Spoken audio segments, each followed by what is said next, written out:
তখন পৃথিবী, চন্দ্র, সূর্য, গ্রহ তারা কিছুই ছিল না।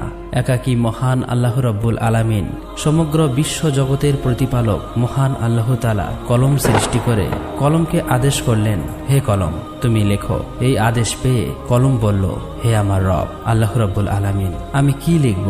আল্লাহ রব্বুল আলামিন বলল, তুমি আরশে মুহাল্লায় কলেমা তৈয়্যিবা লেখো। এই আদেশ পেয়ে কলম 400 বছর ধরে লা ইলাহা ইল্লাল্লাহ লিখতে থাকলো। যখন 400 বছর অতিক্রম করলো, তখন আল্লাহ রব্বুল আলামিন আবার কলমকে জিজ্ঞেস করলো, হে কলম তুমি কি লিখছো বলো। কলম বলল, হে আল্লাহ তাআলা, আমি তো শুধু লা ইলাহা ইল্লাল্লাহ লিখেছি। তারপর আল্লাহ রব্বুল আলামিন বলল, তুমি কলেমার শেষ অংশ লেখনি কেন? কলম ভয়ে কাঁপতে কাঁপতে বলল, হে আমার রব, আপনি পাক পবিত্র, আপনি এক অদ্বিতীয়, আল্লাহ ছাড়া তো কোনো উপাস্য নেই। এই নামের শেষে কোন নাম লিখব আমার তা সাহস হচ্ছিল না, আমার তা জানা ছিল না। তখন আল্লাহ রব্বুল আলামিন বলল, হে কলম লা ইলাহা ইল্লাল্লাহ, এরপরে আমার একান্ত বন্ধু প্রিয় হাবিব মুহাম্মদুর রাসূলুল্লাহ এই নাম লেখো। অর্থাৎ লেখো লা ইলাহা ইল্লাল্লাহু মুহাম্মদুর রাসূলুল্লাহ। এই কথা শুনে কলম কয়েকশো বছর এই নাম লিখতে লাগলো। অতঃপর মহান রব্বুল আলামিন আরশে মুহাল্লার উপর বিশাল বিশাল স্তম্ভ সৃষ্টি করলেন এবং সেগুলি 7 তবক জমিন আসমানের ভিতর পুঁতে রাখলেন। তাফসীর কারকরা উল্লেখ করেছেন যে এক একটি স্তম্ভ থেকে আর এক স্তম্ভ দূরত্ব 700 বছরের পথ। তারপর আল্লাহ তাআলা আরশ সৃষ্টি করলেন এবং এই আরশ বহন করার জন্য সামান্য কয়েক মুহূর্তে 4 জন ফেরেশতা সৃষ্টি করলেন এবং তাদেরকে আল্লাহ রাব্বুল আলামিন বললেন, হে আমার ফেরেশতারা, তোমরা আরশ বহন করো। এই নির্দেশ পাওয়া মাত্র 4 জন ফেরেশতা আরশ বহন করার জন্য প্রস্তুত হলো, কিন্তু কোনো মতেই তারা সক্ষম হলো না। তখন আল্লাহ তাআলা ফেরেশতাদের একটি দোয়া শিখিয়ে দিলেন। দোয়াটি হলো সুবহানাল্লাহ, আলহামদুলিল্লাহ, ওয়ালা ইলাহা ইল্লাল্লাহু, আল্লাহু আকবার। এই দোয়া পড়ার সাথে সাথেই ফেরেশতারা আরশ ওঠাতে সক্ষম হলো। আর তখনই আল্লাহ রাব্বুল আলামিনের কুদরতে অনেকগুলো ফেরেশতা সৃষ্টি করলেন এবং তারা সকলেই আল্লাহর গুণগান এবং প্রশংসা করতে লাগলো। অতঃপর আল্লাহ রাব্বুল আলামিন তার মহান কুদরতে মাওআরিদ প্রস্তুত করলেন এবং সেখানে লাল ইয়াকুত দিয়ে লাওহে মাহফুজ সৃষ্টি করলেন এবং সেটি আরশের নিচে রেখে দিলেন। অতঃপর আল্লাহ তাআলা কলমকে নির্দেশ দিলেন, হে কলম, এই অপূর্ব সৃষ্টি ও জ্ঞান এবং কিয়ামত পর্যন্ত সৃষ্টি জগতে যা কিছু ঘটবে তা তুমি এই লাওহে মাহফুজে লিপিবদ্ধ করো। মহান আল্লাহর এই নির্দেশ পেয়ে কলম বিসমিল্লাহির রহমানির রহিম লিখে শুরু করলেন। একমাত্র আল্লাহ এই সৃষ্টি জগতের স্রষ্টা, আল্লাহ ছাড়া কোনো উপাস্য নাই, তিনি এক ও অদ্বিতীয়। তারপর আল্লাহ রাব্বুল আলামিন কলমকে আবার নির্দেশ দিলেন, হে কলম, আদি মানব থেকে 1,24,000 পয়গম্বরের সমস্ত তথ্য লাওহে মাহফুজে লিপিবদ্ধ করো। অতএব কলম এই আদেশ পেয়ে সমস্ত সৃষ্টি জগতের সবকিছুই লিপিবদ্ধ করল। অতঃপর মহান আল্লাহ তাআলা ইয়াকুতের দিকে দৃষ্টিপাত করতেই ইয়াকুত একেবারে ভয়ে বিকলিত হয়ে পানিতে পরিণত হলো এবং আল্লাহর অসীম কুদরতে হাওয়া সৃষ্টি হলো। মহান রব্বুল আলামিন তাদের উত্তর, দক্ষিণ, পূর্ব, পশ্চিম দিকে পাঠিয়ে দিয়ে বললেন, তোমরা দ্রুত বেগে প্রবাহিত হয়ে পানিতে তরঙ্গ তুলে ফেনা সৃষ্টি করো। সাথে সাথে আল্লাহর নির্দেশ পালন করলো। অতএব পানির উপরে ফেনা জমে এই ফেনা সমূহের পরস্পরের সংঘর্ষের ফলে আল্লাহর হুকুমে আগুন সৃষ্টি হলো। কিছুক্ষণের মধ্যেই ওই আগুন থেকে ধোঁয়া নির্গত হলো। অতঃপর আল্লাহ তাআলার কুরসি পানির মধ্যখানে বিরাজ করতে লাগলো। আল্লাহ রাব্বুল আলামিন এই ধোঁয়াকে 7 ভাগে বিভক্ত করলেন। এর প্রথম ভাগ দিয়ে পানি, দ্বিতীয় ভাগ দিয়ে তামা, তৃতীয় ভাগ দিয়ে লোহা, চতুর্থ ভাগ দিয়ে রূপা, পঞ্চম ভাগ দিয়ে সোনা, ষষ্ঠ ভাগ দিয়ে মাওয়ারিদ, সপ্তম ভাগ দিয়ে ইয়াকুত সৃষ্টি করলো। এরপর মহান আল্লাহ তাআলা তার নিজ কুদরতে পানি দ্বারা প্রথম আসমান, তামা দ্বারা দ্বিতীয় আসমান, লোহা দিয়ে তৃতীয় আসমান, রূপা দিয়ে চতুর্থ আসমান, স্বর্ণ দিয়ে পঞ্চম আসমান, মাওয়ারিদ দিয়ে ষষ্ঠ আসমান এবং ইয়াকুত দিয়ে সপ্তম আসমান সৃষ্টি করলেন। এই এক আসমান থেকে আরেকটি আসমানের দূরত্ব প্রায় 500 বছরের পথ। তারপর আল্লাহ তাআলার কুদরতে পানি থেকে সোনায় রূপান্তরিত হওয়া বস্তু একটি লাল বর্ণ আকারের মাটির রূপ ধারণ করল।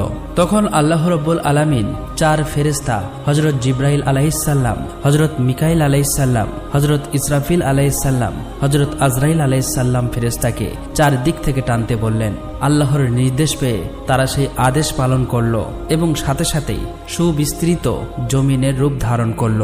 অতঃপর আল্লাহ রাব্বুল আলামিন মাত্র 6 দিনে আসমান, জমিন, চন্দ্র, সূর্য, গ্রহ, তারা, এই বিশ্ব জগৎ সমূহের যা কিছু আছে সমস্ত কিছু সৃষ্টি করলেন। তারপর সহস্র বছর পর আল্লাহ রাব্বুল আলামিন ধোঁয়াবিহীন অগ্নি সৃষ্টি করে তা থেকে জিন জাতি সৃষ্টি করলেন। জিন জাতির মধ্য থেকে একজন নবী পাঠান, তার নাম ইউসুফ। আল্লাহ তাআলা সেই নবীকে শরিয়াতের বিধি বিধান শিক্ষা দেন এবং তাদের দুনিয়ায় প্রেরণ করেন। এভাবেই চলছিল জিনদের জীবন। কিন্তু বহু বছর পর আল্লাহর বিধিবিধান ভুলে সমস্ত জিনের দল পথভ্রষ্ট হয়ে পাপাচারে লিপ্ত হলো। তখন ইউসুফ নামের ওই জিন সকলের উদ্দেশ্যে বলল, হে সকল জিনের দল, তোমরা আল্লাহকে ভয় করো, পাপাচার থেকে ফিরে এসো। তোমরা কি ভুলে গেছো আল্লাহ এক, অদ্বিতীয়, আল্লাহ ছাড়া কোনো উপাস্য নেই? অতএব তোমরা তওবা করে সৎ পথে ফিরে এসো এবং আল্লাহর বিধিবিধান মেনে চলো। কিন্তু এই সকল জিনের দল তার কথা শুনল না, সকলেই মিলে তাকে হত্যা করলো। এদিকে সকল ফেরেশতারা বলতে লাগলো, হে আল্লাহ, জিনদের দল দুনিয়াতে পাপাচারে লিপ্ত হয়ে ফাসাদ সৃষ্টি করছে এবং হত্যা করছে। আল্লাহ রাব্বুল আলামিন অসীম দয়ালু, আল্লাহর দয়া সীমাহীন। ফেরেশতাদের এই কথা শোনার পর তিনি জিনদের পাপের শাস্তি প্রদান না করে পুনরায় একজন পয়গম্বর পাঠালেন। কিন্তু তিনি সফল হতে পারলেন না। মাত্র কিছু সংখ্যক জিন তার হেদায়েত মেনে সৎ পথে প্রত্যাবর্তন করলো আর সকলেই পথভ্রষ্ট হয়ে গেল। এভাবে প্রায় 36,000 বছর সময়ের মধ্যে জিনরা বহু সংখ্যক পয়গম্বরকে হত্যা করে ফেলল। অতঃপর আল্লাহ রাব্বুল আলামিন ফেরেশতাদের বলল, তোমরা যাও, যারা পাপাচারে লিপ্ত তাদেরকে শাস্তি প্রদান করো। আল্লাহ রাব্বুল আলামিনের এই নির্দেশ পেয়ে ফেরেশতারা কোটি কোটি জিনদের শাস্তি প্রদান করলো। কেবলমাত্র যে সকল ঈমানদার জিন পাপী জিনদের ভয়ে বনে জঙ্গলে পাহাড় পর্বতে গুহায় বসে আল্লাহর ইবাদতে মগ্ন ছিল তারাই ফেরেশতাদের হাত থেকে রক্ষা পেল। ওই সময় ফেরেশতারা লক্ষ্য করে দেখল একটি কম বয়স্ক সুন্দর বালক জিন একাকী দাঁড়িয়ে আছে। তার নাম ইবলিশ। তাকে দেখে ফেরেশতাদের অন্তরে দয়া মায়া উদয় হলো। তখন ফেরেশতারা বলল, হে আমার রব, হে মাবুদ, এই বালক জিনটি অসহায়, তার প্রতি আমাদের অনেক মায়া লাগছে। আমরা কি একে নিয়ে আসমানে লালন পালন করব? ফেরেশতাদের অনুরোধে আল্লাহ রাব্বুল আলামিন তাকে আসমানে নিয়ে আসতে অনুমতি দিলেন। ইবলিশ ছিল তীক্ষ্ণ, স্মৃতিশক্তি সম্পন্ন। সে একবার যা শুনতো চিরদিনের জন্য তা মনে রাখত।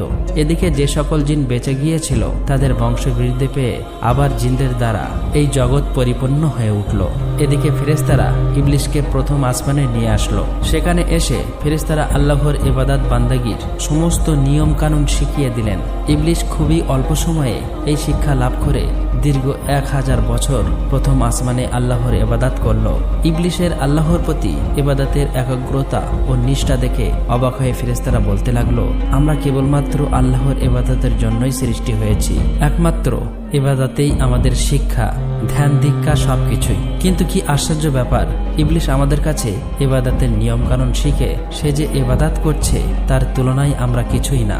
আমাদের ফেরেশতাদের মধ্যে তো এমন ইবাদত কাউকে করতে দেখিনি। মনে হচ্ছে ইবলিশের কাছে আমাদের অনেক কিছু শেখার আছে। তার ইবাদতে ফেরেশতারা এত মুগ্ধ হলো যে তাকে অতি যত্ন সহকারে প্রথম আসমান থেকে 1000 বছর পর দ্বিতীয় আসমানে নিয়ে গেল। দ্বিতীয় আসমানে এসে তার চেয়েও বেশি পরিমাণে ইবাদতে মশগুল হলো। আসমানের ফেরেশতারা এটা দেখে চারিদিক থেকে ধন্য ধন্য বলতে লাগলো। বহু ফেরেশতারা তার প্রশংসা করতে লাগলো এবং ইবলিশের নাম রাখলো আবেদ। তারপর ইবলিশ 1000 বছর ইবাদত করার পর ফেরেশতারা দ্বিতীয় আসমান থেকে তৃতীয় আসমানে নিয়ে গেল। সেখানে এসে আরো বেশি পরিমাণে পরম একাগ্রতা মনোযোগের সাথে আল্লাহর ইবাদতে মগ্ন হলো। এটা দেখে সেখানকার ফেরেশতারা তার ইবাদতে মুগ্ধ হয়ে ইবলিশের নাম রাখলো ওলি। এভাবেই প্রত্যেক আসমানে ইবলিশ 1000 বছর ইবাদত করলো। অবশেষে সপ্তম আসমানে উপনীত হয়ে পরম সুখে শান্তিতে বসবাস শুরু করলো। ইবলিশ সর্ববিষয়ে অনেক জ্ঞান এবং অভিজ্ঞতা অর্জন করলো। তখন ফেরেশতারা আল্লাহর কাছে দোয়া করে বলল, হে আমার রব, হে আল্লাহ, তুমি তোমার প্রিয় ইবলিশকে যদি আরশে মুহাল্লায় উঠিয়ে আনো তবে আমরা তার কাছ থেকে অনেক মূল্যবান উপদেশ শুনে অনেক কিছু শিখতে পারতাম, কেননা সে আমাদের অপেক্ষা অনেক বেশি জ্ঞান অর্জন করেছে। মহান আল্লাহ তাআলা ফেরেশতাদের এই আবেদন মঞ্জুর করলেন এবং ইবলিশকে আরশে মহল্লার কাছে নিয়ে আসলেন। সেখানে এসে ইবলিশ ইয়াকুত নির্মিত একটি সুউচ্চ মেম্বারে ইবাদতে মশগুল হলেন এবং ওয়াজ নসিহত করতে লাগলো। তখন এইসব দেখে ফেরেশতারা তাকে মালাইকা অর্থাৎ ফেরেশতাদের শিক্ষক হিসেবে মেনে নিল। এদিকে পৃথিবীর যে সকল জিনের দল অবশিষ্ট ছিল তারা আবারও ভীষণ পাপাচারী হয়ে উঠল। তখন আল্লাহ রাব্বুল আলামিন ইবলিশকে বললেন, হে ইবলিশ, তোমার ইবাদত বান্দেগী এবং আনুগত্য দেখে অত্যন্ত সন্তুষ্ট হয়েছি। এবার তুমি দুনিয়াতে গিয়ে তোমার স্বজাতীয় জিনদেরকে সৎ পথ প্রদর্শন করো। আল্লাহ রাব্বুল আলামিনের এই নির্দেশ পেয়ে ইবলিশ বলল, হে মাবুদ, হে আল্লাহ, আপনার নির্দেশ আমি অবশ্যই পালন করব, কিন্তু আল্লাহ আমাকে এমন একটি ক্ষমতা দিন আমি যেন সারাদিন দুনিয়াতে জিনদের শিক্ষাদান করার পর আবার যেন সন্ধ্যায় এখানে ফিরে আসতে পারি এবং আপনার ইবাদতে মশগুল থাকতে পারি। আল্লাহ রাব্বুল আলামিন ইবলিশের এই আবেদন কবুল করলেন। অতঃপর ইবলিশ অত্যন্ত আনন্দিত চিত্তে দুনিয়াতে নেমে আসলো এবং জিনদেরকে বলতে লাগলো, হে জিনের দল, তোমরা কি ভুলে গেছো সেই আযাবের কথা? এখনো সময় আছে, আল্লাহর পথে ফিরে এসো।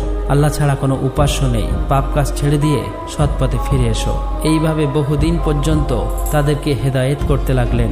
কিন্তু একাধারে বহুদিন পর্যন্ত সে অপ্রাণ চেষ্টা করেও পরিশ্রম করা সত্ত্বেও সামান্য কিছু সংখ্যক জিন ছাড়া প্রায় সকলেই ইবলিশের বিরুদ্ধাচরণ করতে লাগলো এবং ভীষণ পাপাচারে লিপ্ত হয়ে গেল। তখন ইবলিশ আল্লাহর দরবারে দোয়া করলেন, হে মাবুদ, হে আল্লাহ, আপনি আমাকে ক্ষমতা দিন যাতে এই অবাধ্য জিনদেরকে আমি সমূলে ধ্বংস করতে পারি। আল্লাহ রাব্বুল আলামিন ইবলিশের এই দোয়া কবুল করলেন এবং জিনদেরকে ধ্বংস করার জন্য অগণিত ফেরেশতা দুনিয়ায় প্রেরণ করলেন। ফেরেশতাদের সাথে ইবলিশও ছিল। অতএব ফেরেশতা ও ইবলিশের আগমনের পর দুনিয়ায় সমস্ত পাপাচারী জিন একে একে প্রাণ হারালো। দুনিয়ার কার্য শেষ করে পুনরায় ইবলিশ একাগ্র চিত্তে আল্লাহর ইবাদতে মশগুল হলো। আল্লাহ তাআলার দরবারে ইবলিশের কত যে সিজদা ছিল তা কারো পক্ষে হিসাব করা সম্ভব নয়। আসমান, জমিন ও আরশে মহল্লার নিকটে এমন কোনো জায়গা ছিল না যেখানে ইবলিশ অসংখ্য সিজদা দেয়নি। অতঃপর ইবলিশ আল্লাহ রাব্বুল আলামিনের কাছে দোয়া করলেন, হে আমার রব, হে আল্লাহ, তোমার অসীম অনুগ্রহে আমি অতি সামান্য স্তর থেকে সসম্মানে অতি উচ্চ স্তরে পৌঁছেছি। তোমার অসীম অনুগ্রহ হয়ে আমি তোমার নৈকট্য লাভ করতে পেরেছি। এখন আমার মনের একান্ত বাসনা হলো তোমার পবিত্র লাওহে মাহফুজ যদি একবার দর্শন করাতেন, আল্লাহ গো, জীবন ধন্য সার্থক হয়ে যেত। তুমি দয়া করে অনুগ্রহ করে আমার এই আকাঙ্ক্ষা পূর্ণ করো। মিকাইল ফেরেশতা এই নির্দেশ পাওয়ার সাথে সাথে ইবলিশকে নিয়ে লাওহে মাহফুজের নিকট নিয়ে গেল। ইবলিশ আল্লাহর অপূর্ব সৃষ্টি লাওহে মাহফুজের দিকে এক দৃষ্টিতে চেয়ে দোয়া পাঠ করতে লাগলো। হঠাৎ এক স্থানে চোখ পড়ল আর সেখানে লেখা আছে, আল্লাহর এক বান্দা 6 লক্ষ বছর পর্যন্ত আল্লাহর ইবাদত করবে, কিন্তু মহান আল্লাহর একটি আদেশ অমান্য করায় সে জান্নাত থেকে বিতাড়িত হবে, আর ওই বান্দা আসমান ও জমিনের মালায়ন বা অভিশপ্ত নামে পরিচিত হবে। এটা দেখার পর ইবলিশ কেঁদে ফেলল এবং সেজদায় লুটিয়ে পড়ল। তাফসীরকারকদের মতে ইবলিশ এই সেজদা 6000 বছর অতিবাহিত করেছিল। 6000 বছর পর ইবলিশ মাথা তুলে দেখতে পেল তার সিজদার জায়গায় লিখিত রয়েছে, লাআনাতুল্লাহি আলা ইবলিশ, ইবলিশের উপরে আল্লাহর অভিশাপ বর্ষিত হোক। এটা দেখে ইবলিশ আল্লাহর কাছে দোয়া করলো, হে আমার রব, এই ইবলিশকে আমি তাকে যথাযথ শিক্ষা দান করি। তার জবাবে মহান আল্লাহ তাআলা বললেন, অচিরেই তুমি তাকে দেখতে পাবে।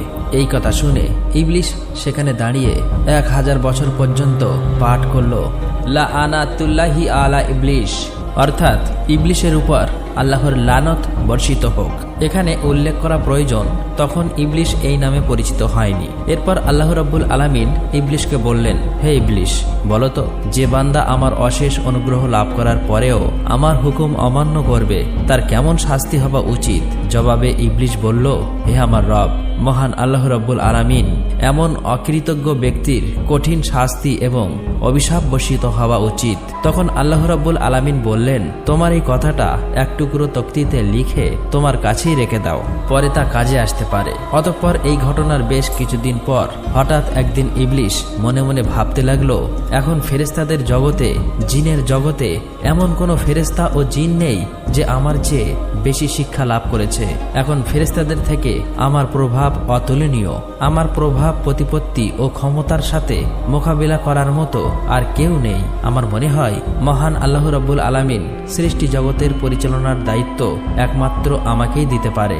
এই ঘটনার বেশ কিছুদিন পরেই আল্লাহ তাআলার একদল ফেরেশতা লাওহে মাহফুজে একটি লেখা দেখতে পায়, খুব শীঘ্রই একজনের উপর আল্লাহর নালত বর্ষিত হবে।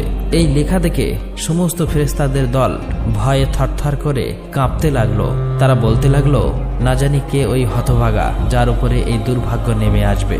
সকল ফেরেশতারা দুশ্চিন্তায় পেরেশানি হয়ে কাঁদতে কাঁদতে তাদের ওস্তাদ ইবলিশের নিকট হাজির হলো। ইবলিশ তাদেরকে দেখে বলল, কি ব্যাপার, তোমরা সবাই এমন করে কান্না করছো কেন? তখন ফেরেশতারা বলল, ওস্তাদ, লাওহে মাহফুজের ওখানে লেখা আছে একজনের উপর আল্লাহর নালত বর্ষিত হবে।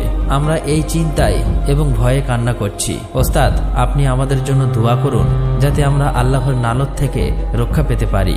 ইবলিশ ফেরেশতাদের এই সমস্ত কথা শোনার পর মুচকি হেসে আল্লাহ তাআলার দরবারে দোয়া করলো, হে আমার রব, হে দয়াময় আল্লাহ তাআলা, তুমি এই ফেরেশতাদের কারোর উপর লানত দিও না। আল্লাহ রাব্বুল আলামিন সাথে সাথে ইবলিশের এই দোয়া কবুল করলেন। অতঃপর এর কিছুদিন পর একদিন ইবলিশ আরশে মুআল্লার একখানা তাকঠির উপরে উজ্জ্বল নূরের হরফে একটি লেখা দেখতে পায়। সেখানে লেখা ছিল, আউযু বিল্লাহি মিনাশ শাইতানির রাজিম, অর্থাৎ বিতাড়িত শয়তান হতে আল্লাহ তাআলার নিকট সাহায্য প্রার্থনা করছি। এই লেখা দেখার পর ইবলিশ অত্যন্ত বিস্মিত হয়ে আল্লাহর নিকটে জিজ্ঞাসা করল, হে আমার রব, কে সেই পাপিষ্ঠ শয়তান যাহা থেকে রক্ষা পাবার জন্য তোমার কাছে প্রার্থনা করার কথা লেখা আছে? আল্লাহ রাব্বুল আলামিন বললেন, অতি শীঘ্রই তুমি তাকে চিনতে পারবে।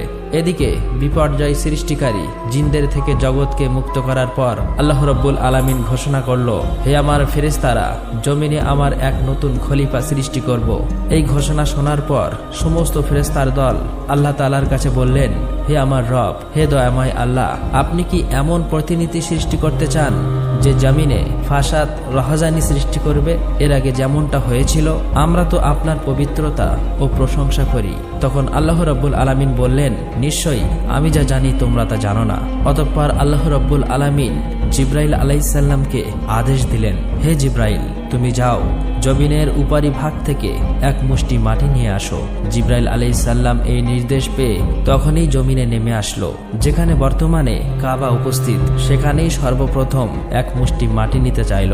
কিন্তু জমিন বলে উঠল, হে জিব্রাইল, আমার নিকট থেকে মাটি নিও না। এই মাটি থেকে আল্লাহ রাব্বুল আলামিন তার যে খলিফা বা প্রতিনিধি সৃষ্টি করবেন, তাদের সন্তান সন্ততি শাস্তিযোগ্য হবে। আমি অসহায় মাটি, আল্লাহর শাস্তি ভোগ করার শক্তি আমার নেই। এই কথা শোনার পর হযরত জিব্রাইল আলাইহিস সালাম মাটি না নিয়ে ফিরে আসলেন। এরপর একে একে মিকাইল, ইসরাফিল সকল ফেরেশতাকে মাটি আনার জন্য সেখানে পাঠানো হলো, কিন্তু তারা সবাই এভাবে মাটি না নিয়ে ফিরে আসলো। অবশেষে আল্লাহ রাব্বুল আলামিন হযরত আজরাইল ফেরেশতাকে বলল, হে আজরাইল, তুমি জমিন থেকে এক মুষ্টি মাটি নিয়ে আসো। আল্লাহ রাব্বুল আলামিনের এই নির্দেশ পেয়ে আজরাইল ফেরেশতা সাথে সাথে জমিনে নেমে আসলেন। অতঃপর জমিন আগের মতো আল্লাহর কসম করে মাটি নিতে নিষেধ করলেন। তখন আজরাইল ফেরেশতা বললেন, হে জমিন, তুমি যার কসম দিচ্ছ, আমি সেই মহান আল্লাহর নির্দেশে এখানে এসেছি। আমি সেই মহান আল্লাহ তাআলার আদেশ অমান্য করতে পারবো না। অতএব এক মুষ্টি মাটি নিয়েই যাব। এই কথা বলার পর আজরাইল ফেরেশতা এক মুষ্টি মাটি নিয়ে ঊর্ধ্ব জগতে চলে গেলেন। আল্লাহর দরবারে এসে বললেন, হে আল্লাহ, আপনি মহান জ্ঞানী, এই জগৎ সমূহের প্রতিপালক, আপনার আদেশ আমি পালন করেছি। তখন আল্লাহ রাব্বুল আলামিন বললেন, হে আজরাইল, এই মাটি হতে জমিনে এক খলিফা সৃষ্টি করব এবং তার জান কবজ করার দায়িত্ব তোমাকেই দেব।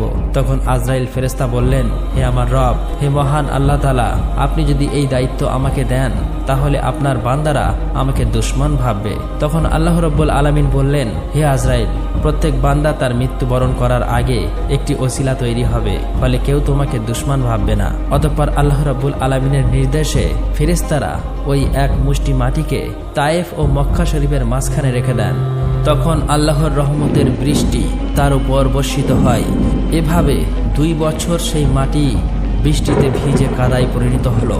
৬ষ্ঠ বছরের শুকনো মাটিতে রূপান্তরিত হলো এবং ৮ম বছরে হযরত আদম আলাইহিসসালামের আকৃতি সৃষ্টি হলো।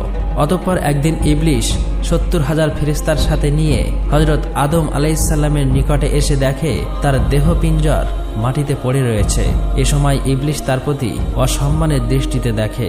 তারপর অন্য একদিন ফেরেশতারা ইবলিশকে বললেন, আল্লাহ রাব্বুল আলামিন এই মাটি হতে প্রতিনিধি সৃষ্টি করবে। তখন ইবলিশ বলল, একথা সত্য, তবে আল্লাহ তাআলা যদি আমার অধীনে করে দেয় তাহলে আমি তাকে ধ্বংস করে ফেলব, আর আমাকে তার অধীনস্থ করে দিলে আমি তার অধীনতা স্বীকার করব না। এই ঘটনার ৪০ দিন পর হযরত আদম আলাইহিসসালামের রূহ সৃষ্টি করা হয়। অতঃপর আল্লাহ রাব্বুল আলামিন সকল ফেরেশতাকে বলল, হে ফেরেশতারা, তোমরা সকলেই আদমকে সেজদা করো। সকল ফেরেশতারা হযরত আদম আলাইহিসসালামকে সেজদা করল, কিন্তু ইবলিশ সেজদা করল না। তখন আল্লাহ রাব্বুল আলামিন বললেন, হে ইবলিশ, যাকে আপন হাতে সৃষ্টি করা হয়েছে তাকে সেজদা করতে কিসে তোমাকে বাধা দিল? এটা তো তুমি অহংকার করলে। তখন ইবলিশ বলল, আমি তার চেয়েও শ্রেষ্ঠ। হে আল্লাহ, আপনি আমাকে আগুন দিয়ে সৃষ্টি করেছেন আর তাকে মাটি দিয়ে সৃষ্টি করেছেন। তখন আল্লাহ রাব্বুল আলামিন বললেন, হে ইবলিশ, এখান থেকে বেরিয়ে যাও, কারণ এখন তুই অভিশপ্ত হয়েছিস, তোর উপর কিয়ামত পর্যন্ত লানত থাকলো। তখন ইবলিশ শয়তান বলল, হে আল্লাহ, এই আদমের জন্যই আমি আপনার দরবার থেকে বিতাড়িত অভিশপ্ত হয়েছি, এটা আমার দুর্ভাগ্য। তখন আল্লাহ রাব্বুল আলামিন বললেন, হে ইবলিশ, সেই লেখা তক্তির দিকে চেয়ে দেখো কি লেখা আছে। ইবলিশ সেদিকে দৃষ্টি করতেই দেখলো সেখানে লেখা আছে, আল্লাহর এক বান্দা আল্লাহর নির্দেশ অমান্য করবে আর তার শাস্তি হচ্ছে আল্লাহর লানত, অর্থাৎ আল্লাহর রহমত থেকে বঞ্চিত হয়ে যাবে। এই লেখা পাঠ করার পর ইবলিশ অত্যন্ত নিরাশ ও লজ্জিত হয়ে বললেন, হে আমার রব, আমাকে অবকাশ দিন সেই কিয়ামত দিবস পর্যন্ত।